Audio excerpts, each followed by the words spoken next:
আসসালামু আলাইকুম ওরহমতুল্লাহি ওবরাকাতু। দেশ ও দেশের বাহির থেকে যে যেখান থেকে আমার ভিডিওটি দেখতেছেন সুস্থ আছেন, আলহামদুলিল্লাহ। আপনাদের দোয়া ও ভালোবাসা আমিও ভালো আছি।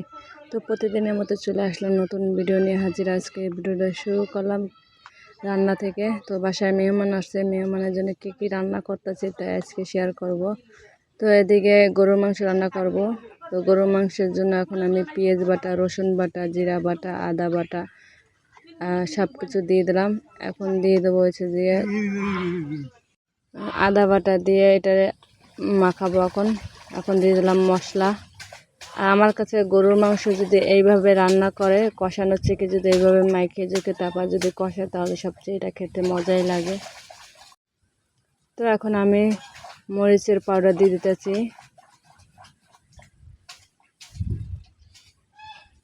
5 চামচের মতন মরিচের পাউডার দিয়ে দিলাম। আর কিছু পরে কাঁচামরিচ অ্যাড করবো, এখন না পরে। 2 চামচের মতন হলুদের পাউডার দিয়ে দিলাম। এখন দিয়ে দিলাম লবণ। এখন দিয়ে দেবো তেল। তো বড় বোতল থেকে ছোট বোতলে মানে নিচে যেতে মাপ মতন এটা বোঝা যায়, নাহলে মানে হয় না। তবে আমি আন্দাজ মতনই দিই আমি তেল। তো এটা এখন ভালো মতন মাখাই, তারপর চড়াই দেবো।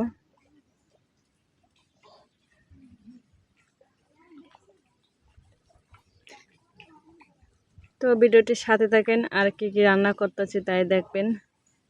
মেহমান আমার বাসায় মানে বেশি ছিল না, মেহমান এসে অন্য বাসায়, মানে আমার বড় আপুর ননদ আর বড় আপু আইছে। আর বড় আপুর ননদের মেয়ে নাতি 3-4 জন, সবাই মিলে 7 জন মানুষ আইছে। তো আমার বড় আপু আবার মেয়ে বিয়ে দিয়েছে আমাদের বাড়ির পাশে, আমার মামাতো ভাইয়ের ছেলের সাথে বিয়ে দিয়েছে। তো আইসে হয়েছে যে মেয়ে বাড়ি আইছে, বড় আপুর মেয়ে বাড়ি গেছে। আর আমার আবার মামাতো ভাইয়ের বাসা হয়, সেই বাড়ি গেছে বেড়াতে। আমার মাত্র 1 মিনিটের রাস্তা, পাশাপাশি ঘর। তো আগে ওদের বাড়িতে গেছে, ওদের ওখানে বেড়াই, তারপর আমাদের বাড়িতে আসবে। তো ওদের ওখানে বেড়ানো হয়ে গেছে, এখন আমাদের বাড়িতে বেড়াচ্ছে। তো আমাদের বাসায় থাকবে না বেশি, হয়তো 1 তো কি 2 তো খাইয়ে তারপর চলে যাবে ওরা। তো এই যে চুলা আমি জাল ধরাই দিলাম এদিকে। এখন এটা ভালো মতন কষাবো। আর এই চুলো আমি বানাইছি বাইরের চুলা। এখন বর্তমানে বৃষ্টি পড়ে বাইরে, যেহেতু বর্ষাকাল, এখন বাইরে রান্না করা যায় না, যার কারণে ঘরে রান্না করতেছি এখন। এই যে তো আজকে আমি গরুর মাংস রান্না করব, ডাল রান্না করব, আর আপনার কাঁকরোল দিয়ে চিংড়ি মাছ রান্না করব, ভাজা ভাজা করব, আর হচ্ছে ডিম ভুনা করব। আর হচ্ছে যে দুধ আছে আর আম আছে। তো এদিকে মাংস কষানো হয়ে গেছে, এখন কাঁঠালের বিচি দিয়ে আবার কষাবো। আর কাঁঠালের বিচি দিয়ে গরুর মাংস খেতে আমার কাছে অনেকটাই মজা লাগে খেতে। আপনাদের কাছে কীরকম লাগে তা জানি না, তবে আমার কাছে ভীষণ ভালো লাগে কাঁঠালের বিচি দিয়ে যদি রান্না করে। তো এদিকে ডালও আমার হয়ে গেছে, এখন ডালের পানি দিয়ে দিলাম।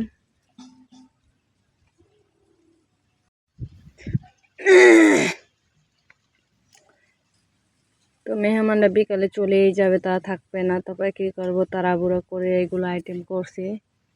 তো এখন এই যে ঘরে ছিল মুরগির ডিম ছিল 4টা, আর বাইরে থেকে ফার্মের ডিম কিনে আনছি 8টা।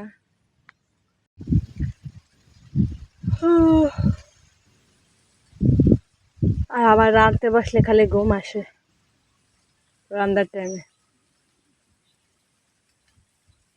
তো এখন এই যে ডিমগুলো আস্তে আস্তে একটা একটা করে পরিষ্কার করতেছি আমি আর আমার মেয়ে দুইজনে। আর আমি সব রান্নাগুলো সব আমি একাই করেছি। আমি কি করি, আগে থাকতে রান্না তো সব গোছাইয়ে চুলায় পিঠে আনি, তারপরে এক এক করে রান্না করি। যেহেতু 2 পাইকে চুলা, তো 2 পাইকে চুলা, এর কারণে আগে থাকতে আমি গোছাই আনি, তারপর রান্না করি। আর 1 পাইকে রান্না করতে গেলে দেরি হয়, আর আমি 1 পাইকে তো সহসা আমি রান্নাই করি না, বেশিরভাগ আমি 2 পাইকে চুলায় রান্না করি, যাতে তাড়াতাড়ি হয়ে যায় রান্না বান্না।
আর আমার ভিডিওটি যদি আপনাদের কাছে ভালো লাগে অবশ্যই একটা লাইক কমেন্ট শেয়ার ও সাবস্ক্রাইব করবেন প্লিজ। পাশে বেল আইকন ক্লিক করবেন যাতে পরবর্তীতে ভিডিও আপলোড করলে আপনাদের কাছে পৌঁছে যায়।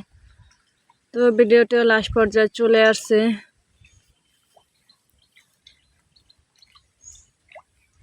অনেক দিন পর কাঁকরোল খাইলাম রান্না, আর কাঁকরোল যদি ইলিশ মাছ দিয়ে রান্না করলে তো অনেক মজাই লাগে।